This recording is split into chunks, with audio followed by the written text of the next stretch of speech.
Hello friends, എല്ലാവർക്കും നമസ്കാരം. ഞാൻ ഗുഡ്സൺ കട്ടപ്പന. ഇപ്പോൾ നല്ല ചൂടുള്ള കാലാവസ്ഥയാണ്.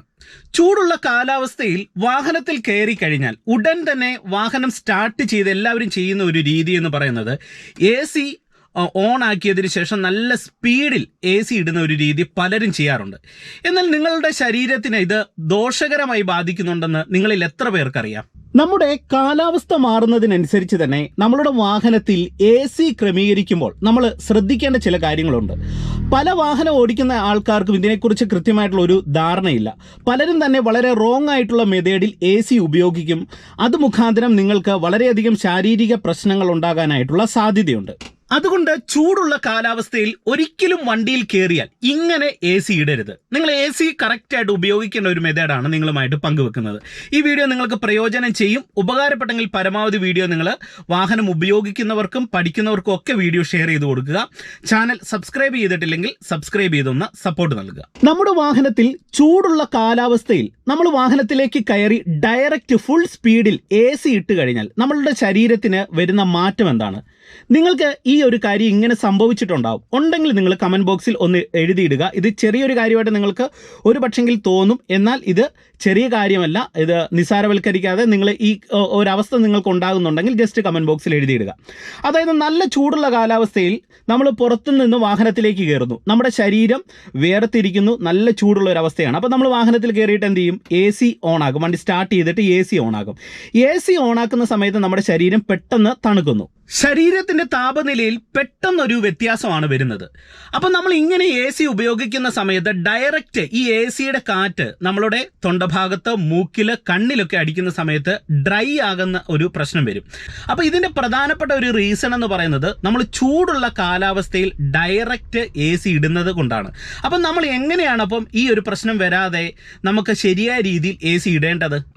വാഹനത്തിൽ കയറിയാൽ ഉടൻ തന്നെ നിങ്ങൾ വണ്ടി സ്റ്റാർട്ട് ചെയ്യുക. അതായത് വാഹനം നമ്മൾ സ്റ്റാർട്ട് ചെയ്തതിന് ശേഷം നിങ്ങളുടെ വാഹനത്തിൻ്റെ സൈഡ് ഗ്ലാസ് കുറച്ച് താഴോട്ട് താഴ്ത്തിയിടുക. അതായത് ഡ്രൈവർ സീറ്റും കോ ഡ്രൈവർ സീറ്റും പറ്റുമെന്നുണ്ടെങ്കിൽ ബാക്ക് സൈഡിലെ ഗ്ലാസ് ഏരിയയും നിങ്ങൾ താഴോട്ട് താഴ്ത്തിയിട്ട് കുറച്ച് ദൂരം ഒന്ന് ഡ്രൈവ് ചെയ്യുക. അപ്പോൾ നമ്മളുടെ വാഹനത്തിൻ്റെ ഉള്ളിലേക്ക് ഫ്രഷ് എയർ കയറുകയും വാഹനത്തിൻ്റെ ഉള്ളിൽ തങ്ങി നിൽക്കുന്ന ഹീറ്റ് ആയിട്ടുള്ള എയർ വാഹനത്തിൻ്റെ പുറത്തേക്ക് പോകുന്ന ഒരു സാഹചര്യം ഉണ്ടാകും. ഇങ്ങനെ വാഹനം നിങ്ങൾ കുറച്ച് ദൂരം ഒന്ന് ഓടിക്കുക. ഓടിച്ചതിന് ശേഷം നിങ്ങൾ അടുത്തതായിട്ട് ചെയ്യേണ്ട ഒരു കാര്യമെന്ന് പറയുന്നത് AC ഇടുന്ന സമയത്ത് ആദ്യം വാഹനത്തിൻ്റെ ഉള്ളിലുള്ള എയറിനെ റീസർക്കുലേറ്റ് ചെയ്ത് AC ആക്കുന്ന മോഡാണ് നിങ്ങൾ ഉപയോഗിക്കേണ്ടത്. അതായത് ഈ ഒരു മോഡ്, ഈ മോഡിലേക്ക് നമ്മൾ മാറ്റിക്കഴിഞ്ഞാൽ വാഹനത്തിൻ്റെ ഉള്ളിലുള്ള എയറാണ് റീസർക്കുലേറ്റ് ചെയ്യുന്നത്. ഇപ്പോൾ AC ഞാൻ ജസ്റ്റ് ഓൺ മോഡിലാണ് ഇട്ടേക്കുന്നത്. അതിനുശേഷം ഈ ബ്ലോവർ ഫാനിൻ്റെ സ്പീഡ് നിങ്ങൾ ഒരു 2 പോയിൻ്റ് ഇടുക. 2 പോയിൻ്റൊക്കെ ഇട്ട് കഴിയുമ്പോൾ നമുക്ക് ഒരുപാട് തണുപ്പായിട്ടുള്ളൊരു അവസ്ഥ വാഹനത്തിൻ്റെ ഉള്ളിലേക്ക് വരത്തില്ല. ചെറിയ രീതിയിലുള്ളൊരു തണുപ്പ് വന്നു തുടങ്ങും. അപ്പോൾ അത് നമ്മളുടെ ശരീരത്തിൻ്റെ താപനിലയെ പെട്ടെന്ന് ബാധിക്കത്തില്ല. എന്നിട്ട് നിങ്ങൾ ചെയ്യേണ്ടത് ACയുടെ ഈ വിൻഡോകളുണ്ടല്ലോ, ഡയറക്റ്റ് നമ്മളുടെ മുഖത്തേക്ക് അടിക്കാത്ത പരുവത്തിന് ജസ്റ്റ് കുറച്ച് താഴോട്ട് മാറ്റിയിടുക. അപ്പോൾ നമ്മളുടെ ശരീരത്തിൻ്റെ ഭാഗത്തേക്ക് ഈ ഒരു ACയുടെ ആ ഒരു ഭാഗം നമുക്ക് കൂളിംഗ് നമുക്ക് ശരീരത്തിലേക്ക് കിട്ടും. ഇങ്ങനെ വാഹനത്തിൻ്റെ ഉൾവശം നിങ്ങളൊന്ന് തണുപ്പിച്ച് ശകല ദൂരം ഒന്ന് ഓടിക്കുക. ശകല ദൂരം ഒന്ന് ഓടിച്ചതിന് ശേഷം നിങ്ങൾ അടുത്തതായിട്ട് ചെയ്യേണ്ട ഒരു കാര്യമെന്ന് പറയുന്നത് നമ്മൾ വാഹനത്തിൻ്റെ ഉള്ളിലുള്ള എയറിനെ റീസർക്കുലേറ്റ് ചെയ്ത് AC ആക്കുന്ന മോഡാണ് ഇപ്പോൾ ഇട്ടേക്കുന്നത്. ഈ മോഡിൽ നിന്ന് ഫ്രഷ് എയർ മോഡിലേക്ക് ചേഞ്ച് ചെയ്യുക. അതായത് പുറത്തുനിന്ന് വരുന്ന എയർ വാഹനത്തിൻ്റെ ഉള്ളിലേക്ക് എത്തി AC ആക്കുന്ന ആ ഒരു മോഡാണ്. അപ്പോൾ ആദ്യം നമ്മൾ റീസർക്കുലേറ്റ് മോഡ് ഇട്ട് വണ്ടിയുടെ ഉൾവശം തണുപ്പിച്ചത് കൊണ്ട് തന്നെ പെട്ടെന്ന് നമ്മൾ ഫ്രഷ് എയർ മോഡിലേക്ക് ചേഞ്ച് ചെയ്യുമ്പോൾ പുറത്തുനിന്ന് വരുന്ന എയർ വാഹനത്തിൻ്റെ ഉള്ളിലേക്ക് എത്തി AC ആയിട്ട് തണുപ്പിക്കുകയും ഓൾറെഡി നമ്മൾ നേരത്തെ തണുപ്പിച്ചിട്ടത് കൊണ്ട് തന്നെ ആ തണുപ്പ് നമുക്ക് പോകാതിരിക്കുകയും ചെയ്യും. ഫ്രഷ് എയർ നമുക്ക് വാഹനത്തിൻ്റെ ഉള്ളിലേക്ക് ലഭിക്കുകയും ചെയ്യും. ഇതാണ് നിങ്ങൾ പ്രധാനമായിട്ടും AC ഇടുന്ന സമയത്ത് ശ്രദ്ധിക്കേണ്ട കാര്യങ്ങൾ. ഇനി നിങ്ങൾ ഈ ഫ്രഷ് എയർ മോഡൊക്കെ ഇട്ട് യൂസ് ചെയ്യുന്ന സമയത്ത് പ്രധാനമായിട്ട് നിങ്ങൾ അറിഞ്ഞിരിക്കേണ്ട ചില കാര്യങ്ങൾ ഞാൻ പറയാം. നമ്മൾ ഒരു വാഹനമായിട്ട് ഡ്രൈവ് ചെയ്ത് പോകുന്ന സമയത്ത് ഇപ്പം ഞാൻ വണ്ടിയായിട്ട് ഇവിടെ ഇങ്ങനെ ഡ്രൈവ് ചെയ്ത് പോവാണ്. ഇവിടെ നമുക്ക് പുറത്ത് പൊടി പടലങ്ങളും അല്ലെങ്കിൽ പുറത്ത് നല്ല നാറ്റം സ്റ്റിങ്ക് ആയിട്ടുള്ള ഒരു ഏരിയ ഒക്കെ ആണെന്നുണ്ടെങ്കിൽ നിങ്ങൾ എന്ത് ചെയ്യണം? ഈ ഫ്രഷ് എയർ മോഡ് മാറ്റുക. എന്നിട്ട് എന്ത് ചെയ്യണം? നിങ്ങൾ ഈ റീസർക്കുലേഷൻ മോഡിലേക്ക് ചേഞ്ച് ചെയ്യുക. ഈ റീസർക്കുലേഷൻ മോഡിലേക്ക് മാറ്റുമ്പോൾ വാഹനത്തിൻ്റെ ഉള്ളിലുള്ള എയറിനെ റീസർക്കുലേറ്റ് ചെയ്യുന്ന ആ മോഡിലേക്ക് നമ്മൾ ചേഞ്ച് ചെയ്തിട്ട് ഇങ്ങനെ ഡ്രൈവ് ചെയ്യുക. ഇനി നമുക്ക് ഫ്രഷ് എയർ ആയിട്ടുള്ള സ്ഥലങ്ങളിലേക്ക് വരുമ്പോൾ എന്ത് ചെയ്യണം? ഈ മോഡ് വീണ്ടും നിങ്ങൾ ചേഞ്ച് ചെയ്ത് ഫ്രഷ് എയർ മോഡിലേക്ക് ആക്കുക. അപ്പോൾ പുറത്തുനിന്ന് വരുന്ന എയർ വാഹനത്തിൻ്റെ ഉള്ളിൽ എത്തിച്ച് നമുക്ക് ഈ AC ഉപയോഗിക്കാനായിട്ട് സാധിക്കുന്നതാണ്. ഇനി AC ആയിട്ട് ബന്ധപ്പെട്ട് നിങ്ങൾ ശ്രദ്ധിക്കേണ്ട മറ്റൊരു കാര്യം കൂടെ ഞാൻ പറയാം. ചില ആൾക്കാർക്കൊക്കെ ഒരു വാഹനം ഡ്രൈവ് ചെയ്യുന്ന സമയത്ത്, നമ്മൾ ദീർഘദൂര ഡ്രൈവൊക്കെ പോകുന്ന സമയത്ത് നമ്മളുടെ വാഹനത്തിൻ്റെ ഉള്ളിൽ ആൾക്കാർ ചിലപ്പോൾ തിങ്ങിയുണ്ടാകും. കോ ഡ്രൈവർ സീറ്റിലും ബാക്ക് സൈഡിലും ഒക്കെ ആയിട്ട് ആൾക്കാരുണ്ടാകും. അപ്പം നമ്മൾ വാഹനത്തിൻ്റെ ഉള്ളിലുള്ള എയറിനെ റീസർക്കുലേറ്റ് ചെയ്ത് AC ആക്കുന്ന മോഡിലിട്ടാണ് നമ്മൾ വണ്ടി ദീർഘദൂരം ഡ്രൈവ് ചെയ്ത് പോകുന്നതെങ്കിൽ പല ആൾക്കാർക്ക് ഈ ഹെഡേക്ക് പോലെയുള്ള പ്രശ്നങ്ങളൊക്കെ ഉണ്ടാകാൻ സാധ്യതയുണ്ട്. കാരണം ഉള്ളിലുള്ള എയറാണ് ഈ റീസർക്കുലേറ്റ് ചെയ്ത് AC ആയിക്കൊണ്ടിരിക്കുന്നത്. അപ്പോൾ നിങ്ങൾ എന്ത് ചെയ്യണം?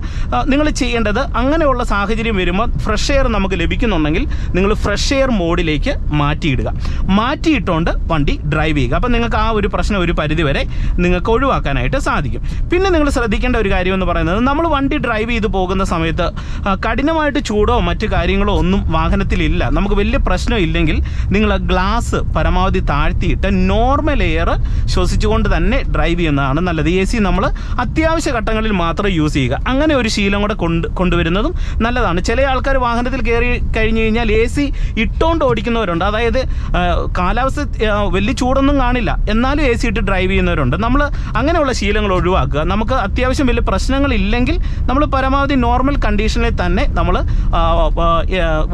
പോകുക. നമ്മൾ AC ഉപയോഗിക്കാതിരിക്കുക. നമുക്ക് ചൂടോ അത്തരത്തിലുള്ള പ്രശ്നങ്ങൾ ഉണ്ടെങ്കിൽ മാത്രം നമ്മൾ AC ഉപയോഗിക്കുക. നമ്മളുടെ ശരീര താപനില എപ്പോഴും നോർമലായിട്ടുള്ള ഒരു കണ്ടീഷനിൽ നമ്മളുടെ കാലാവസ്ഥയ്ക്ക് അനുയോജ്യമായിട്ട് ഉള്ള മാറ്റങ്ങൾ വരുന്നതാണ് നല്ലത്. അതിനെ നമ്മൾ അല്ലാത്ത രീതിയിലുള്ള ഒരു മാറ്റത്തിലേക്ക് ശരീരത്തെ എത്തിക്കുമ്പോൾ എന്ത് ചെയ്യും? അതിൻ്റേതായിട്ടുള്ള ബുദ്ധിമുട്ട് നമ്മളുടെ ശരീരത്തിന് വരാനായിട്ടുള്ള സാധ്യതയല്ല, ഉറപ്പായിട്ടും അതിൻ്റേതായിട്ടുള്ള പ്രശ്നങ്ങൾ ഉണ്ടാകും.